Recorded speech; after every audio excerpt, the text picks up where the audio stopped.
Welcome to another edition of Crypto with Kamal here on YouTube.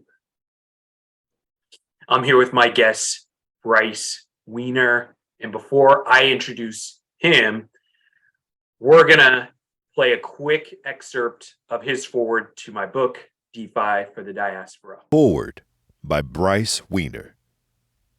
My dad is my hero, and from a very young age he instilled in me a respect for service to others as a function of the privilege we enjoyed. For most of my adult life, I've worked to use my station to uplift and empower those who do not share my luck of birth. I learned how to code as a child in the late 80s, spent 15 years as an employee of everything from small businesses to Fortune 500 corporations, and for the last decade, I have developed, monetized, and analyzed hundreds of cryptocurrencies and Layer 1 blockchains. I made my first altcoin in 2013, before most people even heard of Bitcoin. I've made hundreds of coins since then to understand not only the technology, but what it does to the people who use it. However, I start with who I am because this is not about me, except for the perspective from which I offer that which follows. In 2014, I stated that cryptocurrencies would find a global revolution. As I penned this in 2021, it's hard to argue that this hasn't been the case. The increased demand for justice, fairness, and dismantling systemic inequality has coincided with a spike in the adoption and use of cryptocurrencies among consumers. The pandemic may have provided the environment for protest, but it certainly didn't pay for it.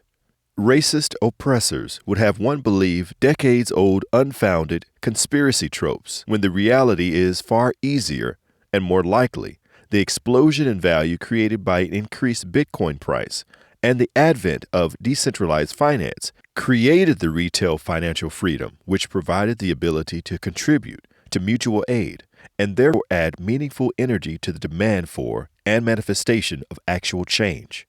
I can say unequivocally that any change we see in the world from cryptocurrency comes not from the technology, but what it empowers people to do within their own lives.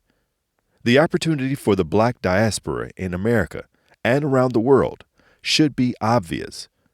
Cryptocurrency enables the ability to conduct commerce with the morals and ethos which are valued by the community which uses it.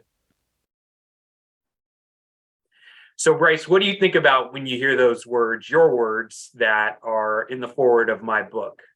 It's a little awkward, but it reminds me of why we're here and what's really important in what we're doing.